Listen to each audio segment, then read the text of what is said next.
നടക്കാൻ പോകുന്നത്. അദ്ദേഹത്തെ മാത്രമല്ല രാഹുൽ ഗാന്ധിയും താങ്കൾ അധിക്ഷേപിച്ചിട്ടുണ്ട്. അദ്ദേഹത്തിന് DNA പരിശോധിക്കുന്ന പിതൃത്വത്തെ വരെ ചോദ്യം ചെയ്തു.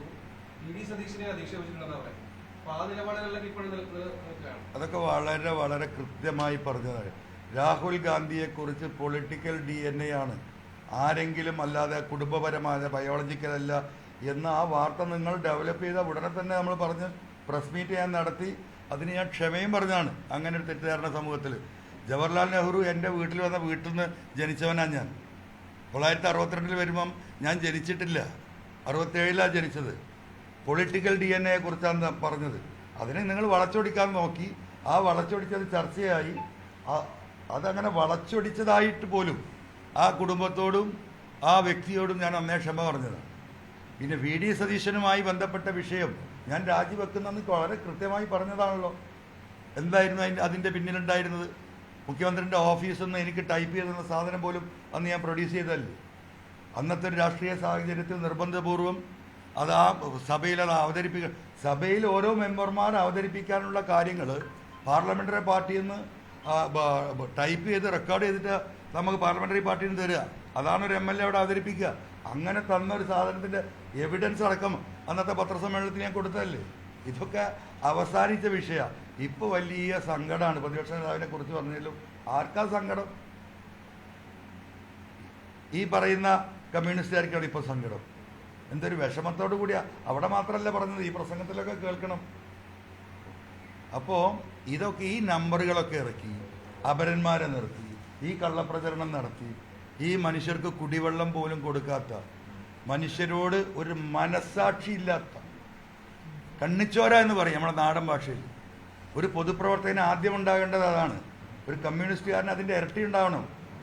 ഒരു വ്യക്തിയുടെ കൺകോണിൽ ഈ പറയുന്ന ഒരു കണ്ണീരിൻ്റെ വേദനയുടെ ഒരു അംശം കണ്ടാൽ സഖാവിൻ്റെ ഹൃദയം പടയണം. അതാണ് സഖാവ്, അതാണ് കമ്മ്യൂണിസം. ഇവിടെ കുടിക്കാൻ വെള്ളമില്ല, ആശുപത്രി കെട്ടിടമില്ല, ഇതൊക്കെ പൊളിഞ്ഞ് തകർന്ന് പണമില്ല എന്ന് പറയുമ്പോൾ 4.5 കോടിക്ക് കൊട്ടാരം കെട്ടി സുഖവാസം നടത്തുന്നവരുടെ പേരെന്താണ്, അവർ ഏത് ഇസത്തിൽപ്പെട്ടതാണ് എന്ന് നാട്ടിലെ വോട്ടർമാർ തീരുമാനിക്കട്ടെ. അത്രേ എനിക്ക് അതിനെക്കുറിച്ച് പറയാൻ സാധിക്കുള്ളൂ.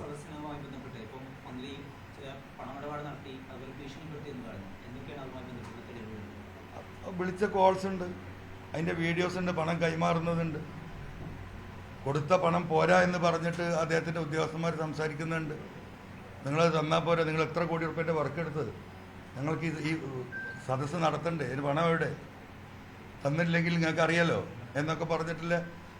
ആ ഭീഷണി സ്റ്റൈലുള്ള ഫോൺ കോൾസും അത് പണം കൈമാറുന്നതിൻ്റെ അദ്ദേഹത്തിൻ്റെ ഉദ്യോഗസ്ഥന്മാരും അദ്ദേഹത്തിൻ്റെ ഓഫീസിൽ നിന്ന് ആ ബോർഡൊക്കെ നമുക്ക് വളരെ കൃത്യമായി കാണാം. പണം കൊടുത്തു പോകുന്നത് എല്ലാം കാണുന്നുണ്ടല്ലോ.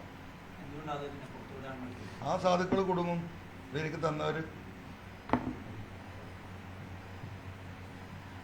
അല്ല, ഇനി അങ്ങനെ ഒരു ഘട്ടം വരട്ടെ എന്ന് അപ്പം നമുക്ക് നോക്കാം. അവർ കൊടുക്കാം, അവരുടെ ജീവിത പ്രശ്നമാണ്. അവരൊരു ഘട്ടത്തിൽ ഈ വിഷയം വരുമ്പോൾ അവരെത്രമാത്രം, ഞാൻ ഈ സംവിധാനത്തിൽ നിന്ന് പുറത്ത് കടന്നപ്പോൾ അവരൊക്കെ എത്രമാത്രം ഇതിൽ കഷ്ടപ്പെട്ടിരുന്നു, അവരൊക്കെ എത്രമാത്രം ചൂഷണം ചെയ്തിട്ടുണ്ട്, അവരുടെ അവസ്ഥ മനസ്സിലാക്കാൻ വേണ്ടിയിട്ട് എനിക്ക് കൊടുന്ന് കാണിച്ചിരുന്ന കാര്യങ്ങളാണ്. ഇല്ലയെന്ന് പറയട്ടെ, അപ്പം നമുക്ക് നോക്കാം.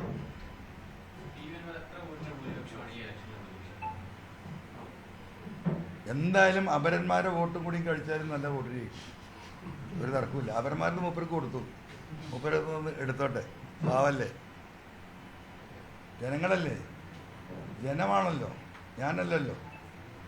എനിക്ക് വേണമെങ്കിൽ ഈ പിണറായിൻ്റെ കൂടെ ആ കാറിൽ നല്ല സുഖമായിട്ട് കിടന്നുറങ്ങി ആ സംവിധാനങ്ങളും ആസ്വദിച്ച് എനിക്ക് പോകാമായിരുന്നല്ലോ. ഞാൻ ഈ നാട്ടിലെ ഈ പാവപ്പെട്ട മനുഷ്യരെ ഈ പറയുന്ന അവസ്ഥയിലേക്ക് കൊണ്ട് തള്ളുന്നത് എൻ്റെ മനസ്സാക്ഷിയോട് ചോദിച്ചിട്ട് രാജിവെച്ചവനാൻ. ഇവിടെ പലരും രാജിവെക്കലെന്താ, അപ്പുറത്ത് വലിയ സ്ഥാനം കിട്ടാൻ. ഇതിനാണ് ഇവിടെ രാജിവെച്ചിട്ടുള്ളൂ. ജനങ്ങളുടെ വിഷയങ്ങൾ പൊതുസമൂഹത്തിൻ്റെ മുമ്പിൽ അവതരിപ്പിക്കാൻ വേണ്ടിയിട്ട് രാജിവെച്ച ഒരാളെ നിങ്ങളെന്ന് പറഞ്ഞ്. അപ്പം എന്നെ സംബന്ധിച്ചോ എനിക്ക് ഈ ജനങ്ങളിലാണ് വിശ്വാസം. ഞാൻ ജനങ്ങളിലേക്ക് ഇറങ്ങിയതാണ്. എൻ്റെ പോസ്റ്ററിൽ തന്നെ നിങ്ങൾ കണ്ടല്ലോ, ജനങ്ങളോടൊപ്പം. ആ ജനങ്ങളാണ് എൻ്റെ പ്രതീക്ഷ. അത് ബേപ്പൂരിലുണ്ട്. പച്ചപ്പാവം മനുഷ്യരാണ്. സത്യത്തിൽ എനിക്ക് പല ഘട്ടത്തിലും സങ്കടം തോന്നിയിട്ടുണ്ട്. ഇത്രയും ദുരിതം അനുഭവിച്ചിട്ടും പ്രയാസം അനുഭവിച്ചിട്ടും അതിനെതിരെ ഒരു അഗ്രസീവായ ഒരു നിലപാട് സ്വീകരിക്കാതെ ഇന്നല്ലെങ്കിൽ നാളെ ഇത് നടക്കുമെന്ന പ്രതീക്ഷയിൽ ഇപ്പോഴും പലരെയും വിശ്വസിച്ചാണ് പച്ചപ്പാവ മനുഷ്യരാണ് ഈ കടലോര മേഖലയിൽ ജീവിക്കുന്ന മനുഷ്യർ. അവരോട് ഞാൻ വ്യക്തിപരമായിട്ടും മാനസികമായും ഞാൻ കമ്മിറ്റഡാണ്.